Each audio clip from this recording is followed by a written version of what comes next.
శుభోదయం. ఈరోజు ఒక మంచి మనము పాఠం నేర్చుకున్నాము. అదేంటంటే మనము సోషల్ నెట్వర్కింగ్ అనే పదం మీరు వినే ఉంటారు. ఈ నెట్వర్కింగ్ అనే పదము ఈ మధ్యలో మనం చాలామంది వాడుతూ ఉంటాం. నెట్వర్క్ పని చేయట్లేదా, నెట్వర్కింగ్ అన్ని రకరకాల నెట్వర్కింగ్ అనేది మనం చూస్తూ ఉంటాం. మనము 21వ శతాబ్దాన్ని విప్లవాల యుగంగా చెప్పుకోవచ్చు. అంటే ఏంటి అంటే 21వ శతాబ్దాన్ని విప్లవాల యుగంగా చెప్పుకోవచ్చు. విప్లవం అంటే ఏంటి అంటే రెవల్యూషన్ అంటే ఒక మార్పు, సాదాసీదా మార్పు కాకుండా ఒక పెద్ద మార్పును మనం విప్లవం అని చెప్పుకోవచ్చు. ఈరోజు మనం ఒక సాంకేతిక విప్లవ యుగంలో బతుకుతున్నాము. 21వ శతాబ్దాన్ని టెక్నాలజికల్ రెవల్యూషన్ ఏజ్ కూడా అని చెప్పొచ్చు. అంటే ఏంటి నెట్వర్కింగ్ అంటే ఏంటి, నెట్వర్కింగ్ అనేది ఎలా పనిచేస్తుంది, దాంట్లో ఎటువంటి సాధనాలు వాడతారు, ప్రపంచీకరణలో ఎటువంటి నెట్వర్కింగ్ వల్ల ఎటువంటి పరిణామాలు వచ్చాయనేది ఈరోజు మనము నేర్చుకున్నాము. అసలు మీరందరికీ ఒక చిన్న ఉదాహరణతోటి ఈరోజు మనము పాఠాన్ని మొదలు పెడతాము. మీరంతా బిల్ గేట్స్ అనే నిపుణుల గురించి వినే ఉంటారు. బిల్ గేట్స్ యొక్క గొప్పతనం ఏంటి అంటే, బిల్ గేట్స్ ప్రపంచంలోనే అతి చిన్న మైక్రో చిప్ని తయారు చేశాడు. అంటే ఒక చిన్న చిప్ కొన్ని వేల కోట్ల విషయాలని అది తనలోని పొందుపరుచుకోగలుగుతుంది. అదేవిధంగా మీరంతా యాపిల్ సృష్టికర్త స్టీవ్ జాబ్స్ గురించి కూడా మీరు వినే ఉంటారు. ఈరోజు మనం వాడుతున్నటువంటి స్మార్ట్ ఫోన్లు కానీ, మనం వాడుతున్నటువంటి యాపిల్ కంప్యూటర్లు కానీ, ల్యాప్టాప్లు కానీ, ఇవన్నీ స్టీవ్ జాబ్స్ యొక్క సృష్టి అని చెప్పుకోవచ్చు. అంటే ఇవి యాపిల్ కంప్యూటర్లు కానీ, లేకపోతే ఈ యొక్క చిప్ కానీ, ఇవన్నీ ఏం చెప్తున్నాయి అంటే ఈ ఒక చిన్న సాంకేతిక విప్లవానికి ఇవి ఒక ఉదాహరణగా చెప్పుకోవచ్చు. ఈరోజు మనం వాడుతున్న కంప్యూటర్లు కానీ, ఈరోజు మనం వాడుతున్న సెల్ ఫోన్లు కానీ, ఈరోజు మనం వాడుతున్నటువంటి చాలా సాంకేతికమైనటువంటి విషయాలు, ఇవన్నీ కూడా సాంకేతిక విప్లవంతో కూడుకున్నాయి. అయితే 20వ శతాబ్దం మొత్తం పారిశ్రామిక యుగంగాను, 21వ శతాబ్దం మొత్తము ఒక నెట్వర్కింగ్ సమాజంగాను మనం చెప్పుకోవచ్చు.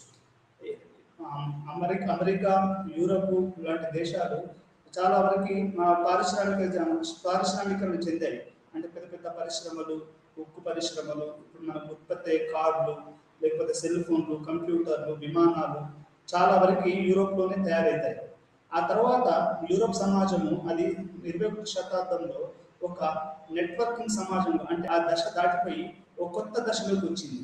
దాన్నే మనము అల్లిక సమాజం అనవచ్చు, లేదా సామాజిక సంబంధాల పెంపుదల అని కూడా చెప్పుకోవచ్చు. ఇది ప్రపంచీకరణ వల్ల వచ్చింది. అంటే యూరప్లో, అమెరికాలో 20వ శతాబ్దంలో జరిగిన పారిశ్రామిక విప్లవం, ఆ తర్వాత వచ్చినటువంటి ప్రపంచీకరణ, ఆ ప్రపంచీకరణలో భాగంగా వచ్చినటువంటి ఈ మైక్రో ఎలక్ట్రానిక్స్ రెవల్యూషన్ అని అంటారు. అంటే మైక్రో ఎలక్ట్రానిక్ రెవల్యూషన్ అంటే అది చిప్ కావచ్చు, అది స్మార్ట్ ఫోన్ కావచ్చు, అది కంప్యూటర్ కావచ్చు, ఇవన్నీ, లేకపోతే ఇంటర్నెట్ కావచ్చు, ఫేస్బుక్ కావచ్చు, ట్విట్టర్ కావచ్చు, వాట్సాప్ కావచ్చు, ఇవన్నీ కూడా 20వ శతాబ్దానికి ఒక గుడి సరుకుగా, ఒక ప్రధానమైనటువంటి అంశంగా ఈరోజు మనము చూస్తున్నాము. ఈరోజు మనం అందరం అసలు ఫోన్ లేకపోతే బతకలేని పరిస్థితికి వచ్చేసాము. ఒక స్మార్ట్ ఫోన్ లేకపోతే మనం బతకలేని పరిస్థితికి వచ్చాము. అంటే ఈ స్మార్ట్ ఫోను, టెలివిజను, కంప్యూటర్ ఇవన్నీ ఏంటి అంటే ఇవన్నీ కూడా సన్నిహిత సామాజిక సంబంధాలను పెంపొందించే ఇవి ఎలక్ట్రానిక్ గూడ్స్ అని చెప్పుకోవచ్చు. మనం ఈరోజు స్మార్ట్ ఫోన్ లేకపోతే బతకలేము. అట్లాంటి పరిస్థితి విద్యార్థులు ప్రతి ఒక్కరికి కూడా ఇప్పుడు నేను చెప్పే పాఠం కూడా మీరు స్మార్ట్ ఫోన్ ద్వారాను, టెలివిజన్ ద్వారాను చూస్తూ ఉంటారు. అది ఎట్లా సాధ్యం అవుతుంది? ఇదంతా ఎట్లా సాధ్యం అవుతుందంటే నెట్వర్కింగ్. ఈ రోజు నేను ఇక్కడ కూర్చొని మాట్లాడుతున్నాను, మీరందరూ అక్కడ మీరు సెల్ ఫోన్ల ద్వారా, టీవీల ద్వారా చూడగలుగుతున్నారు. అంటే దేని ద్వారా సాధ్యమైంది? ఇది మొత్తం కూడా మైక్రో బ్లాగింగ్ అని చెప్తారు. మైక్రో బ్లాగింగ్ అంటే ఒక చిన్న చిప్పు, లేకపోతే ఒక చిన్న సాధనము, ఇది సమాజంలో అందరికీ ఒక సమాచారాన్ని అందజేస్తుంది. దీన్నే మాన్యువల్ క్యాజువల్స్ అనే సామాజిక శాస్త్రవేత్త ఏమన్నాడంటే, సమాజము సామాజిక సన్నిహిత సాంకేతిక పరిజ్ఞానంతో చిన్న మైక్రో ఎలక్ట్రాన్ నుండి ముడిపడి ఉంటుంది అని చెప్పాడు. చిన్న చిన్న మైక్రో ఎలక్ట్రాన్స్ ఈరోజు అది పెద్ద పెద్ద విషయాలని మీ ముందుకు తీసుకువస్తూ ఉంది. దీన్నే మనము సన్నిహిత సామాజిక సంబంధాల పెంపుదల, లేకపోతే అల్లిక, లేకపోతే వేసు, ఇట్లా రకరకాలైనటువంటి వివిధ చెప్పుకోవచ్చు. 21వ శతాబ్దం మొత్తం ఒక ప్రపంచీకరణ మొత్తం కూడా ఈ యొక్క నెట్వర్కింగ్ అంటే సామాజిక సంబంధాల సన్నిహిత సంబంధాలు పెరుగుతూ ఉన్నాయి. ఈరోజు మీరు పల్లెటూరులో కూర్చొని నేను హైదరాబాద్లో మాట్లాడుతున్న చూడవచ్చు, లేకపోతే మీ అమ్మా నాన్నలు ఇంకెవరైనా మీ బంధువులు అమెరికాలోనో లండన్లోనో ఎక్కడన్నా ఉంటే వాళ్ళు మీరు వాట్సాప్ ద్వారా వీడియో కాల్ చేసి చూడొచ్చు. ఒకప్పుడు అది సాధ్యపడే పరిస్థితి కాదు. మా ఊరు నుండి నేను చదువుకునేటప్పుడు మా హైదరాబాద్లో చదువుకునేటప్పుడు ఒక ఒక సమాచారం మా ఊరికి అందాలి అంటే అది పోస్టల్ ద్వారా మాత్రమే అందేది. ఒక లెటర్ రాసేవారు, ఆ లెటర్ అది ఈ ఊరికి చేరుకునే వారికి 3 రోజులు 4 రోజులు అయ్యేది. అంటే అది ఎప్పుడు ఏంటి సమాచారం అనేది చాలా నెమ్మదిగాను చాలా చిన్నదిగా నడిచేది. అప్పుడు తల్లిదండ్రులు సమాజం అంతగా అభివృద్ధి చెందలేదు. కానీ ఈరోజు మనం సెల్ ఫోన్ తోటి మన అమ్మా నాన్నలతోటి క్షణాల మీద మాట్లాడవచ్చు. లేకపోతే వాళ్ళని చూడాలి అనుకుంటే మనం వాట్సాప్ ద్వారా లేకపోతే కంప్యూటర్ ద్వారా మనం వాళ్ళని చూసే అవకాశం ఉంది. దీన్ని ఏమంటారు? ఇది విప్లవమా కాదా? దీన్నే సోషియాలజీలో సామాజిక అల్లికల సాంకేతిక విప్లవం అని కూడా చెప్తారు. 20వ శతాబ్దం మొత్తం కూడా ఈ యొక్క సామాజిక విప్లవంతో కూడుకుని ఉన్నది. ఈ రోజు మీరు కనుక చూస్తే ఇది ఎందుకు వచ్చింది అసలు ఈ యొక్క విప్లవం అని మనం మాట్లాడుకుంటే ఒక సామాజిక శాస్త్రవేత్తలుగా 3 ప్రధాన విషయాలు మనం అర్థం చేసుకోవచ్చు. ఎందుకు మనం 20వ శతాబ్దంలో సాంకేతికత అంతా వాడుతున్నాము? ఎందుకంటే మీ అందరికీ తెలుసు, భారతదేశ జనాభా 135 కోట్లు, చైనా జనాభా 145 కోట్లు, అమెరికా జనాభా కూడా చాలా వరకు పెద్దగానే ఉంది. ఇట్లాంటి కొన్ని వేల కోట్ల కొంత వందల కోట్ల జనాభా ఉన్నప్పుడు ఒక సమాచారాన్ని మనం అందజేయాల్సిన అవసరం ఎంతో ఉంది. అది కూడా చాలా స్పీడ్గా అంటే చాలా వేగంగా మనం ఒక ఇన్ఫర్మేషన్ అందించవలసిన అవసరం ఉంది. ఈరోజు మనం ఏదైనా ఒక ఎంఆర్ఓ ఆఫీస్కి పోయినా కానీ, ఒక కలెక్టర్ ఆఫీస్కి పోయినా కానీ వాట్సాప్ ద్వారా లేకపోతే రకరకాల వాటి ద్వారా మనకి సర్టిఫికేట్ అని వాళ్ళని పంపించడానికి, గవర్నమెంట్ పంపించడానికి ఈరోజు మనకు అవి ఇంటర్నెట్ ఇవన్నీ కూడా ఉపయోగపడుతున్నాయి. ఇదంతా ఎందుకు వచ్చింది? అసలు దీని వెనుకాల కారణాలు ఏంటి? ఎందుకు ఈ సమాజం మనం కొత్త సమాజాన్ని ఇట్లా మనం తెలుసుకుంటున్నాము? ఈ యొక్క నెట్వర్కింగ్ అంటే అల్లిక సమాజం ఎలా ఉంటుంది? దాని లక్షణాలు ఏంటి? అది నిజంగా మన సమాజానికి ఉపయోగపడుతుందా, లేకపోతే సమాజానికి ఏమైనా చెడు తీసుకొస్తుందా? చాలా వరకు మీ అందరికీ తెలుసు, 2 ఉంటాయి. ఈ యొక్క అల్లిక సమాజంలో ఈ యొక్క సాన్నిహిత సామాజిక సంబంధాలలో 2 ఉంటాయి. అది చాలా వరకు సమాజానికి ఉపయోగపడుతుంది, కానీ అదే విధంగా అది సమాజానికి ఒక నెగిటివ్ అంటే ఒక వ్యతిరేక దిశలో కూడా పనిచేసే అవకాశం ఉంది. సరే, దీని గురించి మనం తర్వాత మాట్లాడుకుందాం. ఫస్ట్ అసలు ఈ అల్లిక సమాజం కానీ నెట్వర్కింగ్ సమాజం కానీ ఎందుకు వచ్చింది? దీని వెనకాల గల కారణాలు ఏంటి?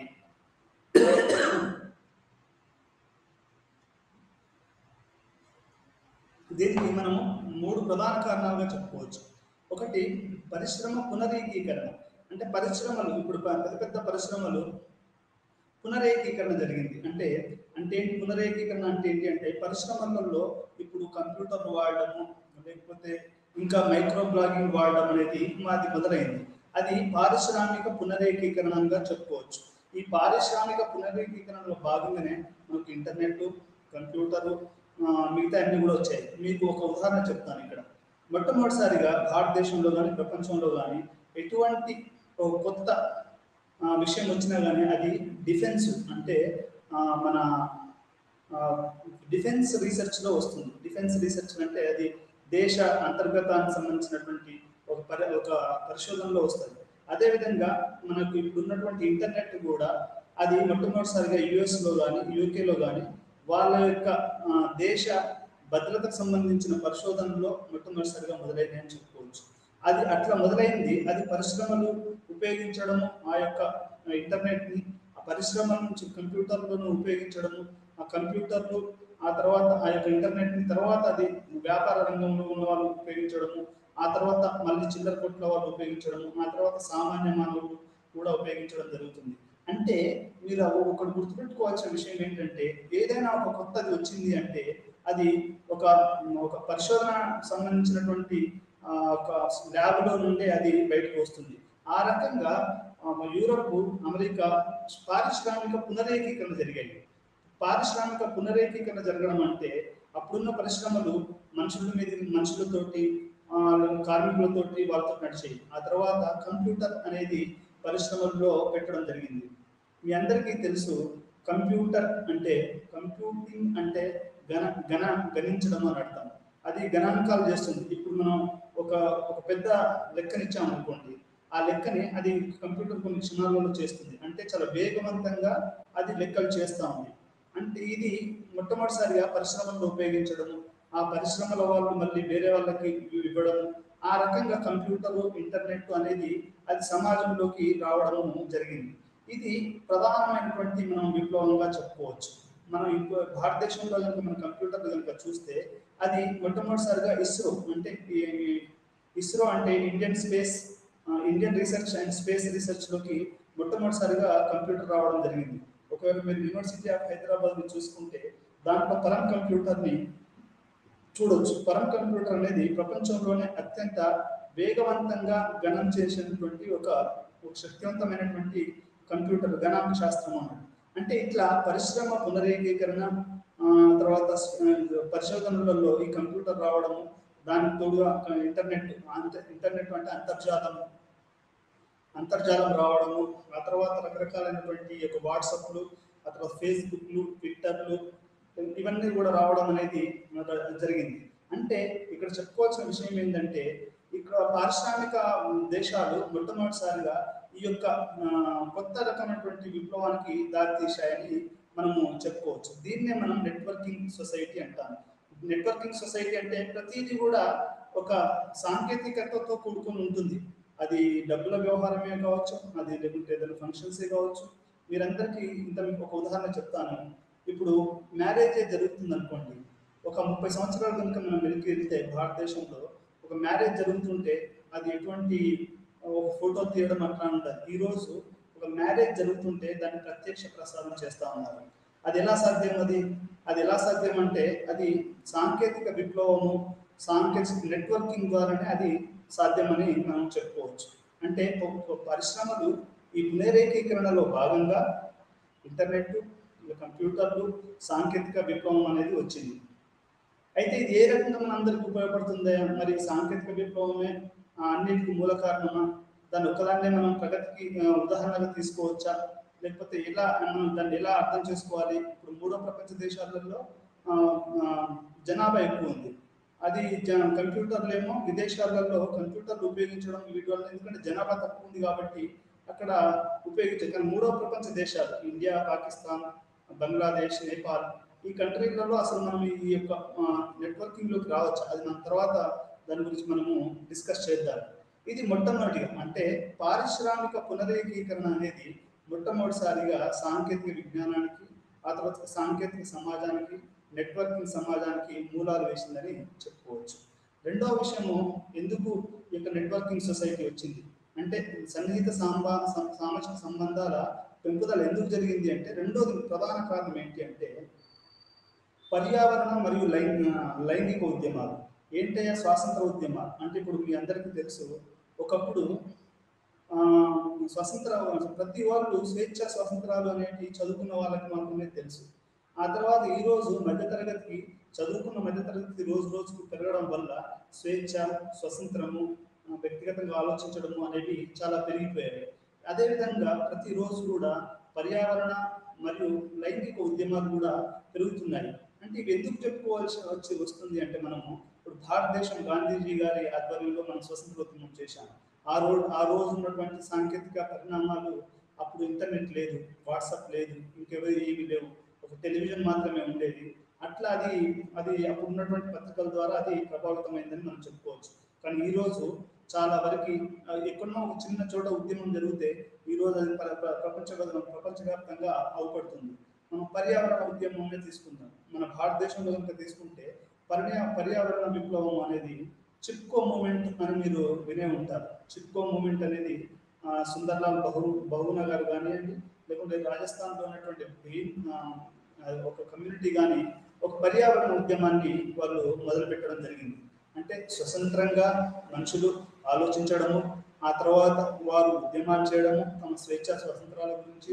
అదేవిధంగా పర్యావరణ ఉద్యమాలు. రోజు రోజుకి మనం 130 కోట్ల మంది జనాభా ఉన్నాము. అదేవిధంగా చైనా 140 కోట్ల మంది జనాభా ఉన్నది. రోజు రోజుకి అడవుల నరికివేత, ఆ తర్వాత గాలి కాలుష్యము, వాయు కాలుష్యము, రకరకాలైనటువంటి ఈ యొక్క పర్యావరణ కాలుష్యం వల్ల ఈ యొక్క దీని యొక్క మొత్తం మనుషులు మార్పు చెందుతూ ఉన్నాయని చెప్పుకోవచ్చు. ఇంకొకటి లైంగిక ఉద్యమాలు. మీ అందరికీ తెలుసు, లైంగిక ఉద్యమాలు అంటే స్త్రీలు తమ యొక్క స్వేచ్ఛ స్వాతంత్రాల గురించి. ఇంతకుముందు లైంగిక ఉద్యమాలు అంటే ఒక ఆడ మగ అని మాత్రమే ఉండేవి. ఈరోజు ఆడ మగ అనే కాకుండా థర్డ్ జెండర్ అంటే వారిని ఒక హిజ్రాలుగా, అంటే హిజ్రాలను ఉదాహరణకు చెప్పుకోవచ్చు. ఒకప్పుడు హిజ్రాలని మనం అంతగా వాళ్ళు గౌరవించకపోయేవాళ్ళు.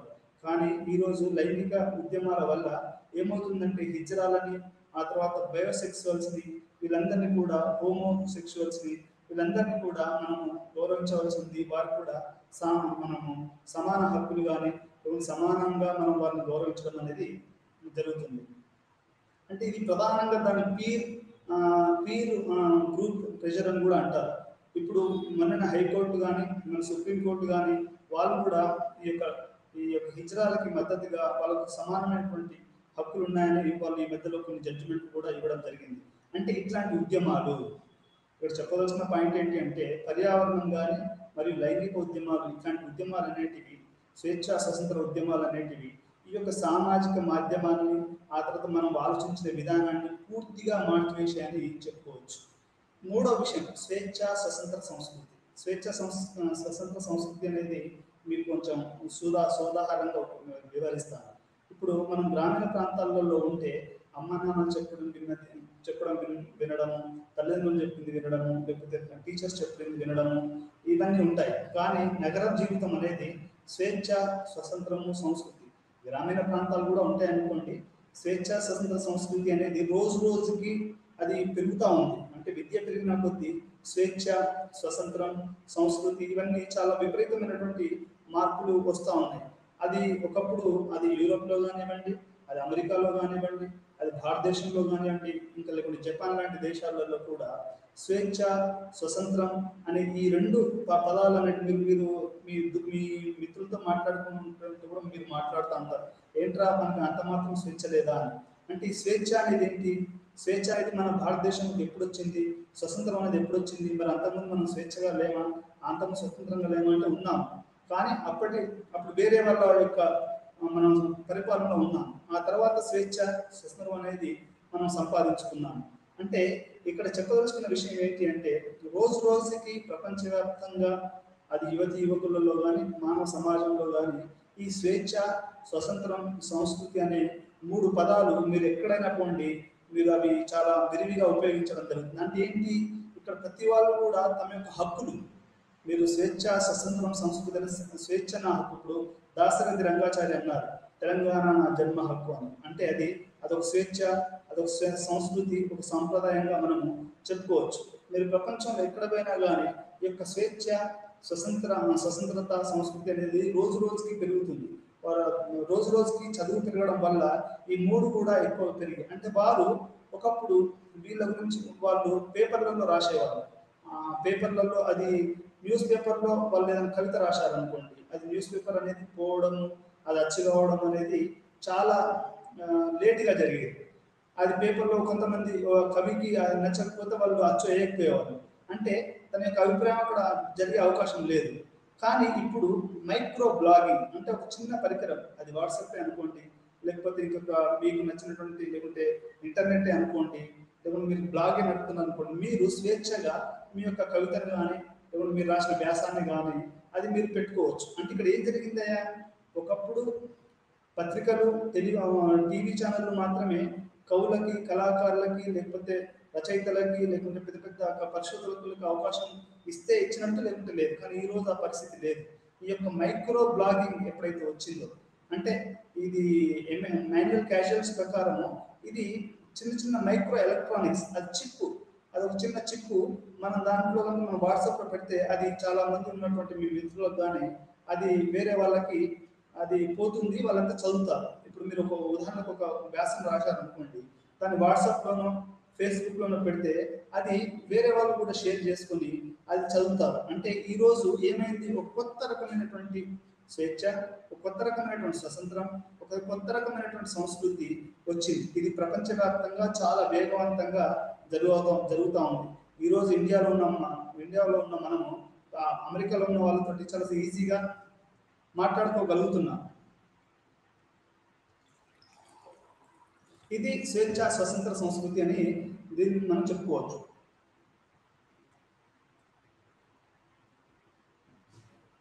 అంటే ఇక్కడ ఏం జరిగింది అంటే, ఇక్కడ ఇంకొక విషయం జరిగింది, మీరు అర్థం చేసుకోవాలి. ఇప్పుడు ఒక భారతదేశంలో కొంతమంది మాత్రమే విదేశాలకు పోయేవాళ్ళు, లేకపోతే మాట్లాడేవాళ్ళు. ఇప్పుడు ఆ పరిస్థితి లేదు. అందుకనే ఈ యొక్క సమాజంలో సన్నిహిత సామాజిక సంబంధాలు, అంటే ఈ నెట్వర్కింగ్ సొసైటీలో ఏమవుతుందంటే, దేశ సార్వభౌమత్వం అనేది రోజు రోజుకి తగ్గి కొత్త రకంగా దేశ సార్వభౌమత్వాన్ని మనము నిర్వచించుకోవాల్సి వస్తుంది. అంటే దేశ సార్వభౌమత్వము అంటే, ఒకప్పుడు మన భారతదేశంలో ఒక చిన్న ఏదైనా ఒక న్యూస్ బయటకు వెళ్ళాలి అంటే అది ప్రభుత్వంలో కానీ అట్లా వాళ్ళ ద్వారా టీవీ ద్వారా మాత్రమే ఉండేది. అది ఇప్పుడు ఆల్ ఇండియా రేడియోనో, లేకపోతే మన వివిధ భారతినో, లేకుంటే అట్లాంటి ప్రభుత్వం మాత్రమే ఉండేది. అది ఏదైనా ఒక విషయాన్ని చెప్పాలంటే వాటి ద్వారా మాత్రమే చెప్పడము, అది ప్రపంచానికి తెలియడం జరుగుతుంది. కానీ ఈ రోజు ఏమవుతుంది, మీరు వాట్సాప్ స్టేటస్ పెట్టారనుకోండి, అది మీరు ఇండియాలోనే కాదు, ప్రపంచంలో మీ అమెరికాలో మీ ఫ్రెండ్ ఉన్నా, రష్యాలో మీ ఫ్రెండ్ ఉన్నా, ఇక్కడ మన భారతదేశ విద్యార్థులు చాలా మంది ఆస్ట్రేలియాలో, యూరోప్లో, రకరకాల దేశాలలో చదువుతున్నారు. వాళ్ళు గల్ఫ్ కంట్రీస్లలో వాళ్ళు పనిచేస్తూ ఉన్నారు.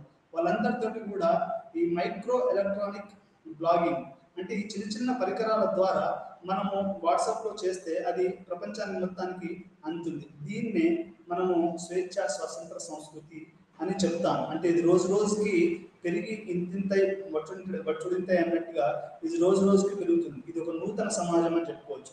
దీన్నే మాన్యువల్ క్యాషియల్స్ అనే అతను ఇది సామాజిక సన్నిహిత సామాజిక అల్లిక అని చెప్పాడు. 21వ శతాబ్దం మొత్తం ఈ యొక్క సామాజిక అల్లిక మీదనే ఆధారపడి ఉన్నది. ఈ మూడు విషయాలు ఈ యొక్క నూతన సమాజం, అంటే ఈ ప్రపంచీకరణ, ఈ పారిశ్రామీకరణ నేపథ్యం, స్వేచ్ఛా స్వతంత్ర ఉద్యమాలు, పర్యావరణ ఉద్యమాలు, లైంగిక ఉద్యమాలు, స్వేచ్ఛా స్వతంత్ర ఉద్యమాలు, ఈ మూడు కూడా ఈ యొక్క కొత్త సమాజం, అదే ఈ యొక్క నెట్వర్కింగ్ సొసైటీ అనేది ఏర్పడడానికి ప్రధాన అంశాలుగా మనం చెప్పుకోవచ్చు.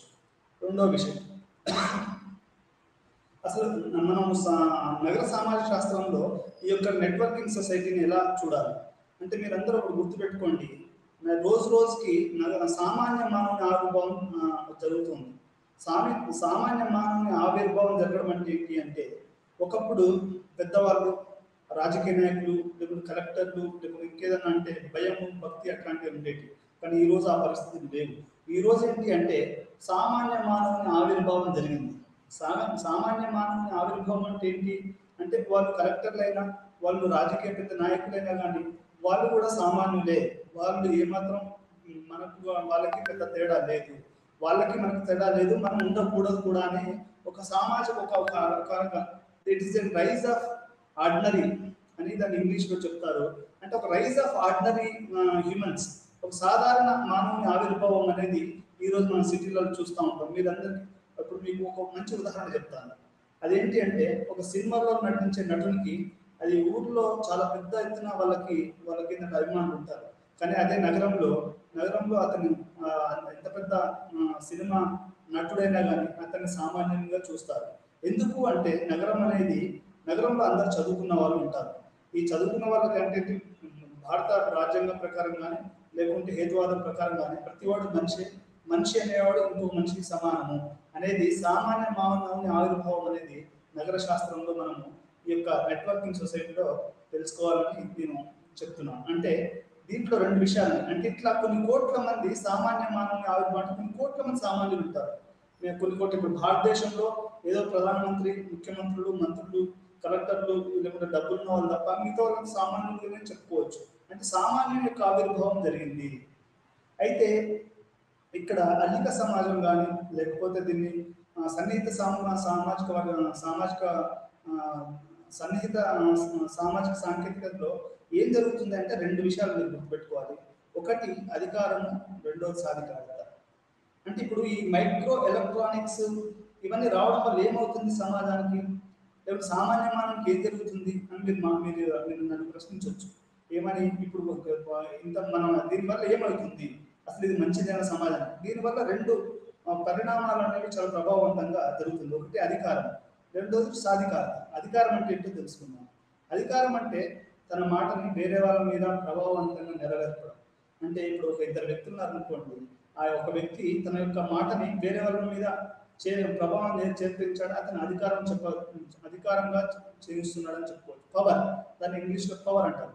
సాధికారత అంటే అది ఎంపవర్మెంట్. ఎంపవర్మెంట్ అంటే సాధికారత. ఇప్పుడు ఒక చదువుకున్న ఒక వ్యవసాయదారునికి మనం కనుక ఒక సెల్ ఫోన్ నుంచి వ్యవసాయ అధికారి నెంబర్ ఇచ్చారనుకోండి, అతన్ని మనం సాధికారత చేస్తున్నాం, అంటే అతన్ని ఎంపవర్ చేస్తున్నాం. లేకపోతే మీ అందరికీ తెలుసు డ్వాక్రా గ్రూప్స్ అని జరుగుతాయి. డ్వాక్రా గ్రూప్స్ అంటే అవి థ్రిఫ్ట్ గ్రూప్స్. అవి ఏంటంటే ఈరోజు వాళ్ళకి ఒక వాట్సాప్ గ్రూప్ ఉండి వాళ్ళు ఎవరు ఎంత తీసుకోవచ్చు ఏంటి అనేది కూడా ప్రభుత్వం కొంత సహాయం చేసి వాళ్ళకి కొంత వచ్చేస్తా ఉంది. అంటే అది ఇప్పుడు వాళ్ళకు ఒక వాట్సాప్ గ్రూప్, వాళ్ళకు ఒక టెక్నాలజీ అందివ్వడం అనేది ఆ సమాజాన్ని ఎంపవర్ చేస్తుంది. ఎంపవర్ అంటే అది వాళ్ళని చాలా శక్తిశాలుగా చేస్తూ ఉంది. వాళ్ళు వాట్సాప్లో ఒకటి పెడితే అది అందరికీ ప్రచురితం అవుతుంది.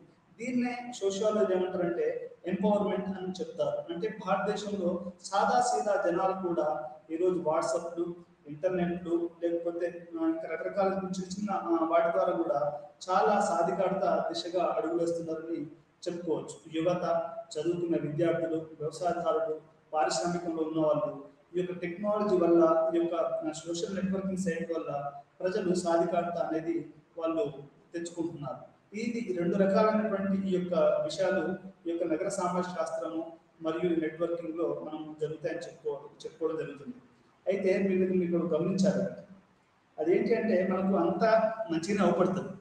తెల్లవన్నీ పాలు నల్లన్నీ అవి కాదు అన్నట్టు మనకు అవపడుతున్న సమాజం అంతా మంచిగా సమాజం కాదు. ఏదో సెల్ ఫోన్ మన ఇంట్లో ఉండడం వలన, లేదా కంప్యూటర్ ఉండడం వలన, లేదా మాట్లాడడం వలన అది పెద్దగా మనకి అది మంచి చెడ అనేది మనం చూసుకోవాలి. చాలా వరకు ఇంకోటి డిజిటల్ డివైడ్ అని మీరు వినే ఉంటారు. డిజిటల్ డివైడ్ అంటే సాంకేతికంగా కొంతమంది చదువు రాదు. భారతదేశం లాంటి దేశాలలో, కొన్ని బంగ్లాదేశ్ కానీ కొన్ని ఆఫ్రికన్ కంట్రీస్లలో కానీ చాలా వరకు చదువులు రాని వాళ్ళు ఇల్లిటరేట్స్ ఉంటారు. కొన్ని వాళ్ళకి వ్యవసాయం చేస్తూ ఉంటారు. కానీ వారికి ఏ విధంగా మనం వాట్సాప్లు కానీ కంప్యూటర్లు కానీ నేర్చుకోవడం అవన్నీ ఏమి తెలియదు. మరి అట్లాంటి అప్పుడు ఏమవుతుంది, ఈ యొక్క సాంకేతిక సమాజంలో రెండు వర్గాలుగా విడదీస్తుంది. ఒకప్పుడు ఉన్నవాళ్ళు లేని వాళ్ళు అని అనుకునే వాళ్ళము, కానీ ఈరోజు సాంకేతికత తెలిసిన వాళ్ళు, సాంకేతికత తెలియని వాళ్ళుగా మనం డిజిటల్ డివైడ్ అనేది ఈరోజు చాలా పెద్ద ఎత్తున మనకి అవపడతా ఉంది. అందుకనే చాలా మంది డిజిటల్ డివైడ్ దాన్ని మనం ఎక్కువగా మనం ప్రోత్సహించకూడదు. దాన్ని మనం తగ్గించడానికి చాలా ప్రయత్నం చేయడం అనేది జరుగుతుంది. అంటే ఇక్కడ ఒకటి మీరు గుర్తుంచుకోవాల్సింది ఏంటి అంటే, చాలా మంది శాస్త్రవేత్తలు కూడా, లేదా పరిశోధకులు కూడా వాళ్ళు ఏమనుకుంటారు అంటే, సాంకేతికంగా మనం అభివృద్ధి చెందడం ద్వారా, లేకుంటే నెట్వర్కింగ్ అభివృద్ధి చెందడం ద్వారా మనం ఏదో అభివృద్ధి సాధిస్తున్నామని చెప్తారు. కానీ దాంట్లో హ్యూమన్ కేపబిలిటీస్కి అవకాశం లేదు. హ్యూమన్ కేపబిలిటీస్ అంటే మనిషి, అసలు కంప్యూటర్ను తయారు చేసింది కూడా మనిషే కదా. మరి ఆ మనిషి యొక్క కేపబిలిటీస్ని మనం పెంచాలి కదా. ఆ పెంచాలి అనే దానికి ఇక్కడ అది చాలా ఫ్లిప్ సైడ్ ఆఫ్ గ్లోబలైజేషన్ చెప్తారు. అంటే దీని వెనకాల ఒక పెద్ద ప్రాబ్లం ఏంటి అంటే, ఇది యొక్క సాంకేతికత అనేది అభివృద్ధి చెందాలి, అది నిజంగా కూడా సాధికారత కల్పిస్తుంది. కానీ అది మానవ యొక్క కేపబిలిటీస్, హ్యూమన్ డెవలప్మెంట్ కేపబిలిటీస్, అంటే మానవుడు ఎంతైతే శక్తిని చేయగలుగుతాడో అది కొంచెం దెబ్బతీస్తుందని మనం చెప్పుకోవచ్చు. ఈ టెక్నాలజీ అనేది, సాంకేతిక సమాజము, లేకపోతే ఈ యొక్క సమాజం అనేది, అల్లిక సమాజం అనేది కొంతమందిని తనలో కలుపుకుంటున్నది, మరికొంతమందిని అది తనలో నుండి దూరంగా చేస్తూ ఉన్నది. అంటే చదువు రాని వాళ్ళని దూరంగా చేస్తూ ఉంది, పేదవాళ్ళని దూరంగా చేస్తుంది, అదేవిధంగా ఇంకా స్త్రీలను దూరంగా చేస్తుంది.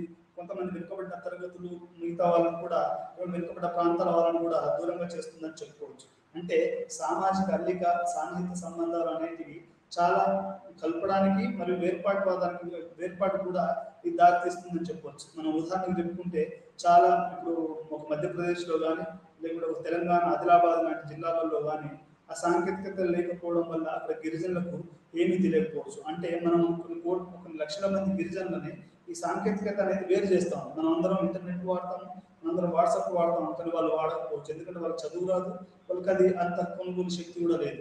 అంటే సాంకేతికత అనేది కొంతమంది కలుపుతుంది, మరి కొంత విడిగా చేసి అది సమాజంలో ఈ 2 రకాలైనటువంటి యొక్క దారికి తీస్తుందని కూడా మనం చెప్పుకోవచ్చు. అయితే ఈ యొక్క సమాచారం దీని యొక్క ప్రధాన అదేంటి అంటే దీనిలో ఒక హ్యూమన్ కేపబిలిటీస్ డెవలప్ చేయకపోవడం అనేది అది ఒక పెద్ద సమస్యగా చెప్పుకోవచ్చు. సమాచార సాంకేతికత మరియు దాని నిర్వచనం అంటే నెట్వర్కింగ్ అంటే ఏంటి? సామాజిక సాంకేతిక సన్నిహిత సామాజిక సంబంధాలు పెంపుదల చాలా వ్యత్యాసం ఉంది. అంటే ఒకటి 2 విషయాలు మీరు ఇక్కడ గుర్తుపెట్టుకోవాలి. నెట్వర్కింగ్ ఒకటి, ఆ తర్వాత ఐసిటి ఒకటి. ఐసిటి అంటే అది ఇన్ఫర్మేషన్ కంప్యూటర్ టెక్నాలజీస్, అంటే అది ఒక వస్తువుల గురించి మాట్లాడతాయి. ఇక్కడేమో 2 రకాలు, ఒకటేమో అల్లిక సమాజము, దానికి ఉపయోగపడే వస్తు సమాజం. ఈ రెండింటి కూడా చాలా పెద్ద తేడా ఉంది. మొదటిది సమాచార వ్యవస్థ ఒకవైపు, ఈ 2 కూడా చాలా వ్యత్యాసం ఉంది. ఇప్పుడు ఉదాహరణకి ఇన్ఫర్మేషన్ టెక్నాలజీ అనేది ఇప్పుడు ఎట్లా ఉందనేది మనం మాట్లాడుతున్నాం కదా, మైక్రో బ్లాగింగ్ అవి లేకపోతే అవన్నీ ఎట్లా ఉన్నాయి అనేది. ఇంత ముందుకున్న ఇప్పటికి మనం తేడా చెప్పగలం. ఎట్లా చెప్పాలి అంటే ఒక ఉదాహరణ చెప్తాను మీకు. ఇప్పుడు మనము ఇప్పటికున్న సమాచారం, ఇంతకుముందు మీరు వాక్ టాకీ అని మీరు వినే ఉంటారు. ఇప్పటికీ పోలీస్ వాళ్ళ కొన్ని వాక్ టాకీ ఉంటారు. అది ఒకవైపు మాత్రమే పనిచేస్తుంది. అంటే ఒకవైపు మాట్లాడితే అది ఇంకో వైపు వినడం మాత్రమే ఉంటుంది, ఇతను ఏం చెప్పడానికి కుదరదు. దాన్ని ఒకవైపు సమాచార వ్యవస్థ అంటారు. ఇప్పుడు తర్వాత 2 వైపుల సమాచార వ్యవస్థ వచ్చింది. అంటే ఉదాహరణ ఏంటంటే ఇప్పుడు మీరు వాట్సాప్లో ఒకటి పెట్టారనుకోండి, ఒక స్టేటస్ పెట్టారనుకోండి, దాన్ని వేరే వాళ్ళు చూసిన వాళ్ళు ఇది మంచా, ఇది చెడా, ఇది దీనివల్ల వచ్చే అదేంటి అంటే దాన్ని వాళ్ళు విపులంగా మాట్లాడగలుగుతారు. అంటే ఇక్కడ ఏం జరుగుతుంది? సమాచార వ్యవస్థ అనేది ఒకవైపు నుండే కాకుండా 2 వైపుల నుంచి నడుస్తుంది. ఇది ఏమవుతుందంటే సమాజంలో ప్రజాస్వామీకరణకు దారితీస్తుంది. అంటే ఒక వన్ వే కాకుండా ఒక క్రియేటివ్, ఒక సృజనాత్మకత, ఒక 2 వైపులా ఒక ప్రజాస్వామ్య వాతావరణాన్ని, ఒక స్వేచ్ఛా వాతావరణాన్ని, ఒక రకమైనటువంటి ఒక కొత్త సమాజాన్ని ఈ యొక్క 2 వైపులా ఉండే సమాచార వ్యవస్థ వచ్చిన తర్వాత ఈరోజు సమాజం పూర్తిగా మారిపోయిందని మనం చెప్పుకోవచ్చు. దీన్నే మనము సన్నిహిత సమాచార వ్యవస్థ అని కూడా, లేకపోతే అల్లిక వ్యవస్థ అని కూడా చెప్పవచ్చు. మీకు ఇంకొక ఉదాహరణ చెప్తాను. ఒకప్పుడు టీవీలో వార్తలు చదివేటప్పుడు వినేవాళ్ళు వినడం మాత్రమే ఉండేది. కానీ ఈరోజు కొన్ని ప్రైవేట్ ఛానళ్ళ వాళ్ళు వార్తలు చదువుతో పాటు మీకేమైనా డౌట్స్ ఉంటే వాళ్ళు ప్రత్యక్ష ప్రసారాలు చేస్తారు. ఇప్పుడు ఒక ఉదాహరణకి మీకు నచ్చిన ఒక డైరెక్టర్ ఉన్నాడు అనుకోండి, సినిమా డైరెక్టర్ ఉన్నాడు అనుకోండి, అతనితో మీరు లైవ్లో మాట్లాడే అవకాశం ఉంది. అది లైవ్ అదేంటి అంటే వాళ్ళు మాట్లాడతారు, మీరు మాట్లాడతారు.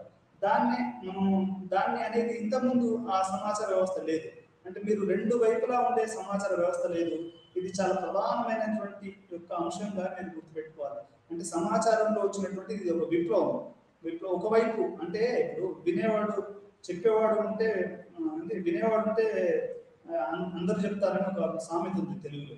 అంటే అట్లనే అంటే వినేవాళ్ళు లోకువ కాదు, చెప్పేవాడికి వినేవాడు లోకువ అని ఉండేది. ఇప్పుడు అట్లా వినేవాడు లోకువ కాదు. ఈరోజు వినేవాడు కూడా తన యొక్క మాటని వేరే వాళ్ళకి చెప్తున్నాడు. అంటే ఈ యొక్క సమాచార వ్యవస్థలో 2 రకాలైనటువంటి మార్పులు వచ్చాయి. ఒకవైపు నుండే కాకుండా ఈ సమాచార వ్యవస్థ అనేది 2 వైపులు రావడం వల్ల ఇది సృజనాత్మకతకు, వ్యక్తి స్వేచ్ఛకు, ప్రజాస్వామ్యానికి, ఒక కొత్త సమాజానికి నాంది పడ్డదని చెప్పొచ్చు. ఇంకొకటి, సమాచారాన్ని తీసుకునే వ్యక్తి దాన్ని ఒక క్రిటికల్ ఎనాలిసిస్ అంటారు. దాన్ని క్రిటికల్ ఎనాలిసిస్ అంటే అతను విమర్శనాత్మకంగా చూస్తాడు. ఇంతకుముందు ఆ పరిస్థితి లేదు. ఈరోజు ఒక ఇన్ఫర్మేషన్ వచ్చిందంటే దాన్ని క్రిటికల్గా చూసి అతను దాని యొక్క నిర్ధారణకు వస్తాడు. ఇది కరెక్టా కాదా? ఇది ఈ మధ్యలో మీరు వినే ఉంటారు, ఈ యొక్క సమాచార వ్యవస్థలో సోషల్ మీడియా అనేది చాలా ఎక్కువ వచ్చింది ఈ మధ్య.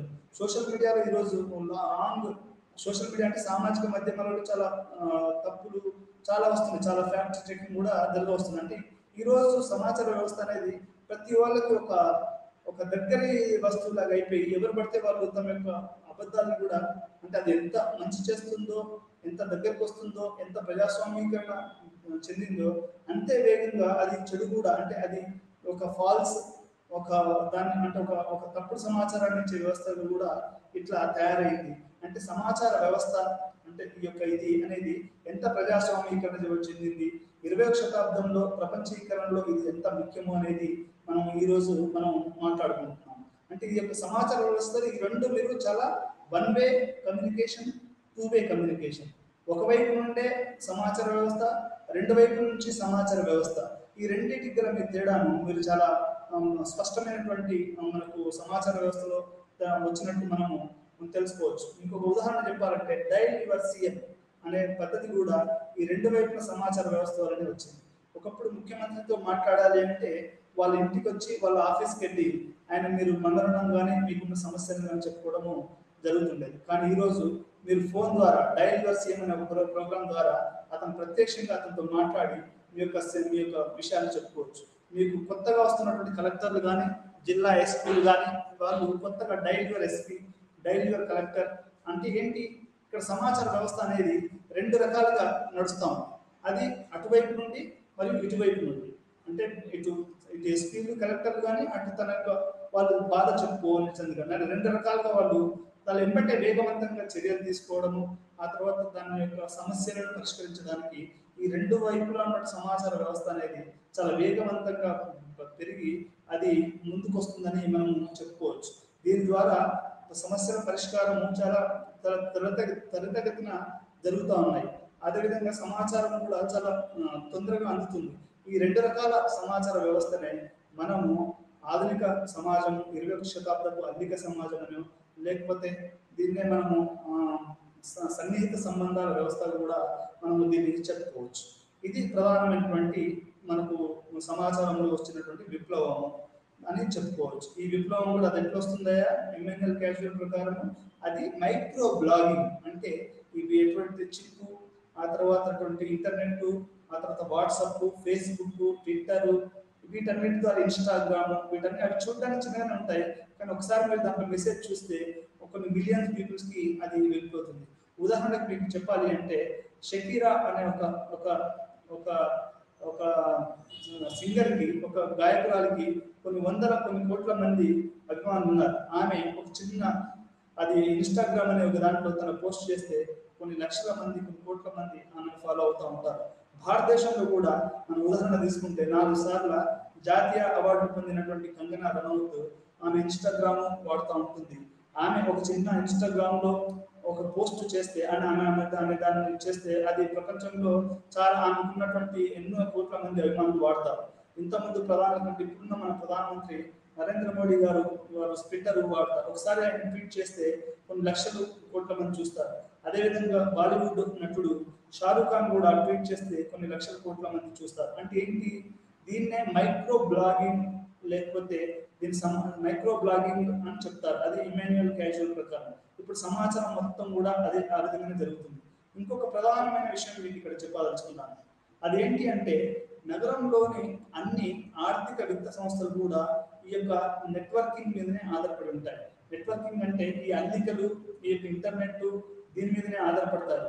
మీరు గుర్తుపెట్టుకుంటే ఇప్పుడు మీరు చేస్తున్నటువంటి గూగుల్ పే కానీ, లేకపోతే మీరు చేస్తున్నటువంటి వాట్సాప్ పేమెంట్ అనేది పేటిఎం కానీ, లేకపోతే ఇవన్నీ కూడా, వీటన్నిటి కూడా ఇంటర్నెట్ అనేది చాలా ముఖ్యం. డాటా, ఇంటర్నెట్ అంటే ఇదేంటి, ఇది మీకు చాలా తొందరగా, ఒకప్పుడు మనం 10 రూపాయలు టీ తాగాలి అంటే 10 రూపాయలు నోట్ ఇచ్చి మనం టీ తాగాల్సి వస్తుంది.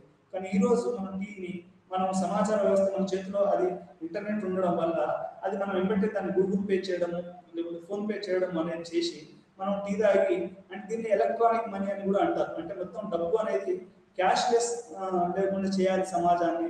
క్యాష్ మన ప్రధానమంత్రి గారు కూడా ఒక పిలుపునిచ్చారు, మేక్ క్యాష్లెస్ సొసైటీ అని. అంటే ప్రతిదీ కూడా ఒక సాంకేతికంగా వైపు మనము ముందుకెళ్తున్నాం, చాలా తొందరగా కూడా జరుగుతుంది. అయితే దీనివల్ల నష్టాలు కూడా ఉన్నాయి, అది మనము తర్వాత పాఠం చివరిలో మనం తెలుసుకున్నాము. ఈ విధంగా సమాచార వ్యవస్థ అనేది రెండు రకాలుగా, అది ఒక్కొక్క నుండి కాకుండా రెండు వైపులు వచ్చి ఇది ఒక విప్లవంగా మనం చెప్పుకోవచ్చు. అందుకనే నేను పాఠం మొదలుపెట్టేటప్పుడు చెప్పాను, ఇది 21వ శతాబ్దాన్ని విప్లవాల యుగంగా చెప్పుకోవచ్చు. అది సమాచార వ్యవస్థలో విప్లవం కానీ, లేకపోతే ప్రింట్ మీడియాలో విప్లవంలో కానీ, ఎలక్ట్రానిక్ మీడియంలో విప్లవంలో కానీ, సామాజిక మాధ్యమాలలో విప్లవం కానీ, అంటే ఇప్పుడు మనకి ఒకప్పుడు మనం వ్యవసాయ విప్లవము, లేకపోతే పారిశ్రామిక విప్లవము, లేకపోతే పాల ఉత్పత్తిలో విప్లవము, ఇట్లా రకరకాల విప్లవాలు చెప్పుకున్నాం కదా. లేకపోతే కమ్యూనిస్ట్ విప్లవము, రకరకాల విప్లవాలు చెప్పుకున్నాం కదా. అదేవిధంగా ఈరోజు సమాచార విప్లవం అనేది వచ్చింది. అంటే నువ్వే ఒక పెద్ద హీరోవి, నువ్వే ఒక కథానాయకుడివి. ఈ యొక్క నూతన సమాచార వ్యవస్థలో కథానాయకుడు అది ప్రతి వ్యక్తి ఒక వ్యక్తే ప్రధాన కథానాయకుడిగా మనం చెప్పుకోవచ్చు. అంటే అంత వ్యత్యాసం వచ్చింది. అది మనం సమాచార వ్యవస్థలో వచ్చినటువంటి వ్యవస్థ మార్పులుగా తెలుసుకోవచ్చు. సన్నిహిత సంబంధాల సాంకేతిక సమాజం అంటే ఇది ఏ విధంగా ఈ కొత్త సమాజం అనేది మనకు అవపడుతుంది అనేది క్లాడ్ ఫిషర్ అనే ఒక సోషాలజిస్ట్ ఏం చెప్తాడు అంటే, ఈ యొక్క సన్నిహిత సంబంధాలు సమాజానికి మూల స్తంభాలని ఆయన చెప్తున్నాడు. మూల స్తంభాలు అంటే ఈరోజు ఈ యొక్క నెట్వర్కింగ్ అనేది లేకపోతే అది మొత్తం వ్యవస్థ ఆగిపోతుంది. మీరు కనుక ఒకసారి చూస్తే, ఒక నిమిషం ఇంటర్నెట్ ఆగిపోతే మొత్తము అది మీరు మాట్లాడుతున్నది కూడా ఆగిపోయింది. అంటే ఏంటి, ఈ యొక్క చాలా ఇది మూల స్తంభం అన్నట్టు. ఈ యొక్క ఇంటర్నెట్, ఈ యొక్క మైక్రో బ్లాగింగ్ అనేది చాలా మూల స్తంభం అని కూడా చెప్పుకోవచ్చు. ఇంకొకటి, ఆర్థిక వ్యవహారాలన్నీ సాంకేతిక సన్నిహిత సంబంధాల ద్వారానే జరుగుతూ ఉంటాయి. అంటే ఆర్థిక వ్యవహారాలన్నీ కూడా మన యొక్క సాంకేతిక సంబంధాల ద్వారానే జరుగుతూ ఉంటాయి. అంటే ఇప్పుడు పెద్ద బ్యాంకులు కానీ, లేకపోతే ఇంకేమైనా కానీ, ఇవి తమ యొక్క వ్యవహారాలన్నింటినీ కూడా సాంకేతికంగా ఇంటర్నెట్, కంప్యూటర్లు వీటి ద్వారా అవి జరుపుతూ ఉంటాయి. దీన్ని క్లాడ్ ఫిషర్ సాంకేతిక సన్నిహిత సంబంధాల సమాజానికి మూల స్తంభాలని చెప్పాడు. సన్నిహిత సంబంధాల సాంకేతిక సమాజం.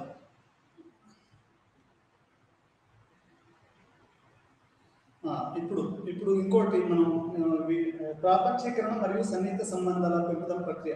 అంటే ఈ ప్రపంచంలో మనం ఏ విధంగా ముందుకెళ్తున్నాం అనేది కూడా ఇక్కడ తెలుసుకోవచ్చు. డేవిడ్ హెల్డ్ అల్టర్ అంటే 1999లో ఆయన చెప్పాడంటే, థర్డ్ డైమెన్షన్ సంకృతిక విపులీకరణ అని సూత్రీకరించాడు. అంటే థర్డ్ డైమెన్షన్ ఏంటంటే, దాన్ని సోషియాలజీలో సింబాలిక్ ఇంటరాక్షనిజం అని థర్డ్ డైమెన్షన్ అని నేను చెప్తాను. అంటే ఇప్పుడు ఉదాహరణకు ఒక ఎగ్జాంపుల్ చెప్తాను. What is first dimension, what is second dimension, what is third dimension. First dimension అంటే మనం, సెకండ్ డైమెన్షన్ అంటే ఎదురున్న వ్యక్తి, థర్డ్ డైమెన్షన్ అంటే మన ఇద్దరి మధ్యలో జరిగినటువంటి ఒక సమాచారాన్ని, అది మారుతున్న విధానాన్ని కనుక మనం తీసుకుంటే దాన్ని మనము థర్డ్ డైమెన్షన్గా చెప్పుకోవచ్చు.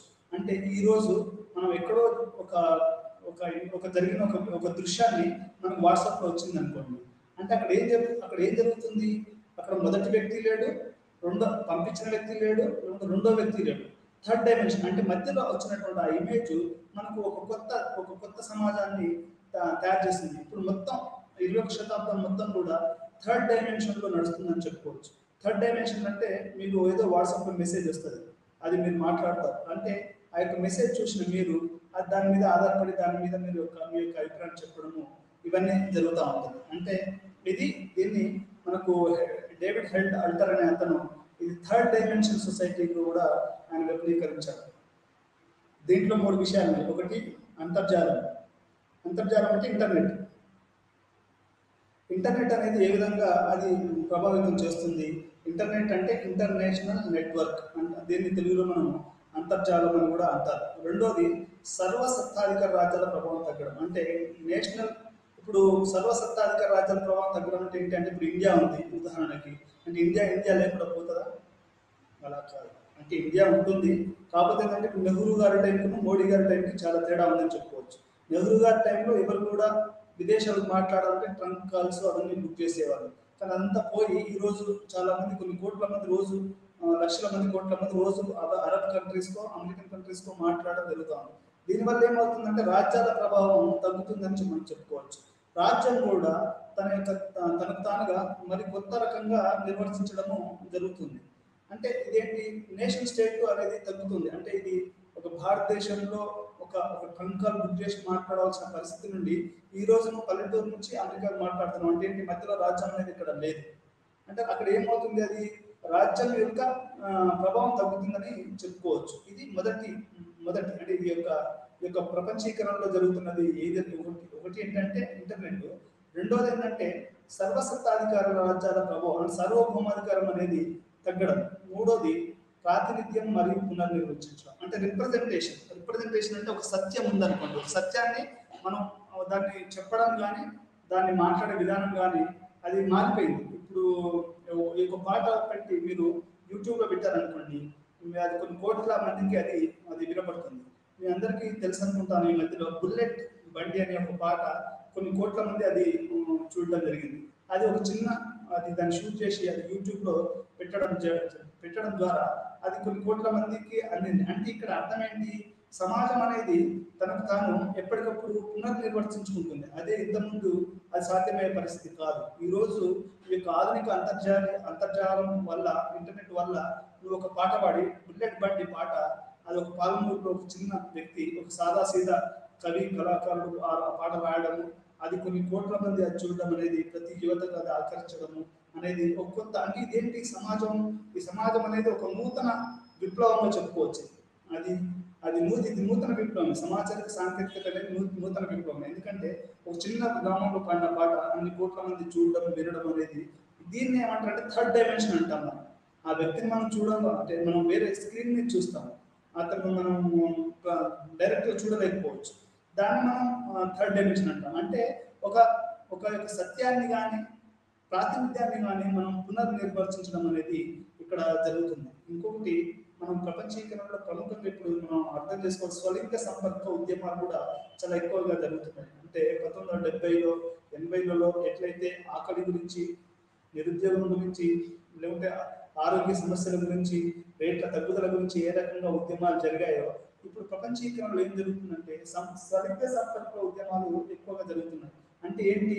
ఇప్పుడు ఒకప్పుడు ఆడవాళ్ళు మగవాళ్ళకు మాత్రం వివాహాలు ఉండేవి. ఈరోజు మగవాళ్ళని పెళ్లి చేసుకోవచ్చు, ఆడవాళ్ళని పెళ్లి చేసుకోవచ్చు. లేకపోతే వాళ్ళ సొంతంగా ఈ మధ్యలో గుజరాత్లో ఒక అమ్మాయి ఆమె వివాహం చేసుకుంది. అంటే ఈ యొక్క ఉద్యమాలు అనేటివి కూడా మొత్తం అంతర్జాలాలలో మొత్తం మారుతున్నటువంటి సమాజానికి మనం ఉదాహరణ చెప్పవచ్చు.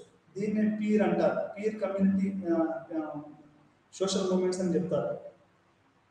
ఈ స్వలింగ సంపర్క ఉద్యమాలు అనేటివి అవి యూరోప్లో జరిగాయి. ఆ తర్వాత ఇప్పుడు భారతదేశంలో కూడా వచ్చి మన సుప్రీంకోర్టు మొదట్లో అది నిరాకరించిన, ఇప్పుడు అది ప్రాథమిక హక్కుగా గుర్తించి ఈ స్వలింగ సంపర్కుల యొక్క దానికి వాళ్ళ సమాన అవకాశాలు విద్యలో, ఉద్యమాలలో కూడా ఇవ్వడం జరుగుతుంది. అంటే ఇక్కడ ఏం చెప్తారు, ఏంటి దానికి దీనికి ఇంటర్నెట్కి అంతర్జాతీయ సమాజానికి మీరు అర్థం తెలుసు అంటే ఏంటి అంటే, ఇక్కడ ఈ మైక్రో బ్లాగింగ్ వల్ల, ఈ ఉద్యమాల వల్ల సమాజం అంటే ఇక్కడ చెప్పాల్సింది ఏంటంటే, సమాజం అనేది ఒక కొత్త బాటలు నడుస్తుందని మనము చెప్పడానికి కానీ ఇది స్వలింగ సంపర్క ఉద్యమాల గురించి నేడు మనం చెప్పుకోవాల్సి వచ్చింది. అదే బహుళ సంపర్క సంబంధాలు అంటే ఒకే వ్యక్తి వేరే ఎక్కువ మందితోటి సంపర్కం ఉంటే, అంటే అది ఒక లైంగిక స్వేచ్ఛ కానీ ఇట్లాంటివి కూడా అనేది జరుగుతుంది. ఇంకోటి మీరందరూ గమనించే ఉంటారు, నగర సమాజం అనేది సమాన జీవన విధానం కలిగి ఉంటుంది. అంటే ఇప్పుడు మన పల్లెటూళ్ళలో ఒక పెద్ద కుల సమాజము అట్లాంటి ఉండడం వల్ల ఏదైనా ఒక కులానికి సంబంధించి పెద్ద కులానికి అని వాళ్ళు అనుకున్న వాళ్ళు వచ్చినప్పుడు లేచి నిలబడటము, రెండు మంచం కూర్చోబెట్టడం, వాళ్ళకి సీట్ ఇవ్వడం జరుగుతుంది. కానీ సిటీలలో అట్లా కాదు. మనం ఉదాహరణకు మనం బస్సులోనే వస్తున్నాం అనుకోండి, హైదరాబాద్ మహానగరంలో, కలకత్తాలో మనం ఫస్ట్ వస్తే మనమే సీట్ మీద కూర్చుంటాం. కానీ అది సమాన జీవన విధానం. అంటే ఈ సమాన జీవన విధానాలు, ఈ బహుళ సంపర్క సంబంధాలు, స్వలింగ సంపర్క ఉద్యమాలు, ఇవన్నీ కూడా నగర సమాజ శాస్త్రము, సమాజ దాంట్లో ప్రధానమైనటువంటి పాత్ర వహిస్తున్నాయని చెప్పుకోవచ్చు. ఈ రకంగా మనము ఈ యొక్క ఆధునిక సమాజాన్ని, 20వ శతాబ్దాన్ని సమాన జీవన విధానంగా మనం మాట్లాడుకోవచ్చు. అంటే దీన్ని ఇంకొక రకంగా చెప్పాలంటే, మనమంతా ఒక మహోన్నతమైన తెలుగు ఆలోచన విధానం ఉన్నత వర్గాల్లో ఉందో దానికి భిన్నంగా ఆలోచించడం మనం పెరుగుతున్నవి అంటే ఏంటి అంటే, మనమంతా ఒక కొత్త దశలో ఉన్నాం. ప్రపంచ పరిణామ క్రమంలో ఒక కొత్త దశలో ఉన్నాం. అంటే ఏంటి అంటే, ఒకప్పుడు వాళ్ళు పెద్దవాళ్ళు ఉన్నవాళ్ళు చెప్పేది వినేవారు, కానీ ఈరోజు అది కాదు. దానికి వ్యతిరేకంగా ఆలోచిస్తున్నాము. అంటే దానికి ఇది పెద్ద విప్లవం అని చెప్పుకోవచ్చు. అంటే మనం ఉన్నత వర్గాల ఒక ఆలోచన విధానం కాకుండా మనకంటూ మన సొంత ఆలోచన విధానాన్ని మనం అలవర్చుకోగలుగుతున్నాం. దీన్ని మనము ఒక ఒక రెవల్యూషన్గా ఒక విప్లవంగా చెప్పుకోవచ్చు. ఇది సామాజిక శాస్త్రాల మన సామాజిక శాస్త్రాలు సన్నిహిత మన యొక్క మైక్రో బ్లాగింగ్ వల్లనే ఈ యొక్క సన్నిహిత సాంకేతికత వల్లనే ఇది సాధ్యమైందని మనం చెప్పుకోవచ్చు. ఇక్కడ మరోసారి చెప్తున్నాను, మనమంతా ఒక మహోన్నతమైనటువంటి తిరుగు ఆలోచన విధానం ఉన్న ఉన్నత వర్గాల్లో ఉందో దానికి భిన్నంగా ఆలోచనలు పెరుగుతున్నాయి. అంటే మనం ఒకప్పుడు పెద్దవాళ్ళు ఏది ఆలోచిస్తే అదే నిజం అని నమ్మేవాళ్ళం, కానీ ఈరోజు అలా మనం నమ్మడం లేదు. మనం కంటూ ఒక సొంత ఆలోచన ఉండడము, మనం దాన్ని పరిశీలించడము, ఇవన్నీ జరగడం వల్ల మనకంటూ కొత్త ఆలోచన విధానం వస్తుంది. అది మనం ఒక మహోన్నతమైనటువంటి కొత్త విధానంగా మనం చెప్పుకోవచ్చు. ఈ విధంగా సోషల్ నెట్వర్కింగ్ లేకపోతే సామాజిక సంబంధాలు అనేది మారుతున్నామని మనం డిస్కషన్ చేయడం జరుగుతుంది. సామాజిక శాస్త్రం మరియు సన్నిహిత సంబంధాల సాంకేతికత అంటే మన సోషియాలజీలో ఈ నెట్వర్కింగ్ ఎట్లా చూస్తాము అంటే నెట్వర్కింగ్ మనం సోషియాలజీలో ఏ విధంగా అర్థం చేసుకుంటాం అంటే మీకు ఉదాహరణ చెప్పాలి అంటే గ్లోబల్ సిటీ, దీన్ని మనం ప్రపంచ నగరం అనేవాళ్ళం పూర్వం. గ్లోబల్ సిటీ అంటే ఏంటి? ఇప్పుడు మన తెలంగాణ ప్రభుత్వం కానీ అటు ఆంధ్ర ప్రభుత్వం కానీ హైదరాబాద్ గ్లోబల్ సిటీ చేయాలి అని. గ్లోబల్ సిటీ అంటే ఏంటి అంటే ఉదాహరణకి మ్యాన్హట్టన్ నగరం ఉంది, దీనికి ఉదాహరణకి మనం చెప్పుకోవచ్చు. మ్యాన్హట్టన్లో పెద్ద పెద్ద బిల్డింగ్లు ఉంటాయి. అది అది అక్కడ ఏంటంటే ప్రపంచంలోని అన్ని నగరాలకి అది కనెక్ట్ అయ్యి అక్కడ పెద్ద పెద్ద ఉండడం వల్ల అది అన్ని నగరాలకి అది కనెక్ట్ అయిపోయి అది మ్యాన్హట్టన్ని మనము గ్లోబల్ సిటీగా చెప్పుకోవచ్చు. అంటే అక్కడ ప్రపంచంలో అన్ని రకాలైనటువంటి ప్రజలు జీవిస్తారు. అదేవిధంగా అక్కడ ఉన్నటువంటి పెద్ద పెద్ద సంస్థలు, ఇప్పుడు గూగుల్ మెయిన్ ఆఫీస్ ఉందనుకోండి, మీరు ఇప్పుడు వాడుతున్నటువంటి అన్ని సోషల్ నెట్వర్కింగ్ సైట్స్ దాని యొక్క హెడ్ ఆఫీసు అమెరికాలో ఉంటుంది. ఫేస్బుక్ కానీ, ట్విట్టర్ కానీ, లేకపోతే ఇంటర్నెట్ కానీ, గూగుల్ కానీ వీటన్నిటి కూడా వాటి యొక్క హెడ్ ఆఫీసులు అమెరికాలో ఉండడం వల్ల అవి ఏంటంటే దాని అర్థం ఏంటి? వాళ్ళు అమెరికాలో ఉండి ఇక్కడ మనం భారతదేశంలో జరుగుతున్న దాన్ని కానీ ప్రపంచంలో జరుగుతున్న దాన్ని కానీ కంట్రోల్ చేస్తున్నారు అని మనం చెప్పుకోవచ్చు. అంటే గ్లోబల్ సిటీ అంటే ప్రపంచంలోని అన్ని దేశాలని వాళ్ళు సమాచార వ్యవస్థతో అనుసంధానం చేయడం, దీన్నే మనం గ్లోబల్ సిటీ అని కూడా చెప్పుకోవచ్చు. అంటే ఇప్పుడు మన హైదరాబాద్ అనుకోండి, దీన్ని కూడా ఒక రకమైనటువంటి గ్లోబల్ సిటీ అని చెప్పుకోవచ్చు. ఎందుకంటే ఇక్కడ గూగుల్ సంస్థలు కానీ లేకుంటే ఇంకొంచెం ప్రపంచ ప్రఖ్యాతి కొన్ని సంస్థలు ఇక్కడ ఉండడం వల్ల ఇక్కడ రకరకాలైన సమాచార వ్యవస్థ కూడా ఇక్కడ చాలా బలవంతంగా ఉండడం వల్ల దీన్ని మనం ఒక గ్లోబల్ సిటీకి అవుతున్న సమాజంలో కూడా దీన్ని చెప్పుకోవచ్చు. మనం అమెరికాలోని మ్యాన్హట్టన్ నగరం అనేది దీనికి ప్రత్యక్ష ఉదాహరణగా చెప్పుకోవచ్చు.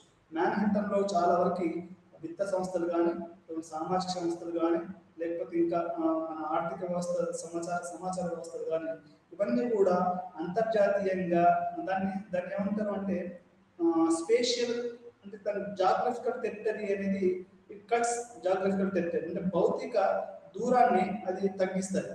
అంటే ఇప్పుడు భౌతికంగా వేల కిలోమీటర్లు మనం ఉండొచ్చు, కాకపోతే ఏంటంటే అది ఒక కొత్త అవకాశం కల్పించింది. అక్కడ ఉన్న అతనితో నువ్వు మాట్లాడవచ్చు. ఉదాహరణకి ఈ మధ్యకాలంలో వైద్య రంగంలో మీకు ఒక ఉదాహరణ చెప్తాను. ఈ మధ్యకాలంలో టెలి మెడిసిన్ అనే ఒక కొత్త వైద్య విధానం వచ్చింది. అంటే ఉదాహరణకి ఈరోజు హార్ట్ అటాక్ సంబంధించినటువంటి ఒక డాక్టర్, ప్రపంచంలో అగ్రగామి డాక్టర్ మ్యాన్హట్టన్లో ఉన్నాడు అనుకోండి. అతను ఇండియాలో ఉన్న హైదరాబాద్లో లేకపోతే ఒక వేరే గ్రామం నుండి అతను ఒక వాట్సాప్లో తను చూసుకుంటూ అది యొక్క లైవ్ ప్రత్యక్ష ప్రసారంలో అతని యొక్క సూచనల మేరకు ఇక్కడ అది ఒక గుండె ఆపరేషన్ చేయడానికి అవకాశం ఉంది.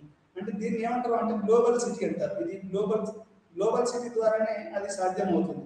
అలాంటి మ్యాన్హట్టన్ అనేది అమెరికాలో మ్యాన్హట్టన్ కానీ న్యూయార్క్ సిటీ కానీ పెద్ద పెద్ద నగరాలు కూడా ఇవన్నీ కూడా ప్రపంచ గ్లోబల్ సిటీగా పిలువబడుతున్నాయి. ఎందుకు అంటే అక్కడ అన్ని రకాల దేశాలు ఉంటాయి, అన్ని రకాలైన సమాచార వ్యవస్థ అనేది అది జాగ్రఫిక్ మనం అంటే భౌతికంగా దూరం ఉండొచ్చు, కానీ మనకు శాస్త్ర సాంకేతికంగా అది మనకు దగ్గర చేస్తుంది. దీన్నే మనము సాంకేతిక విప్లవము లేకపోతే అల్లిక సమాజము లేకపోతే దీన్ని సన్నిహిత సంబంధాల పెంపుదల ప్రక్రియ అని మనము చెప్పుకోవచ్చు.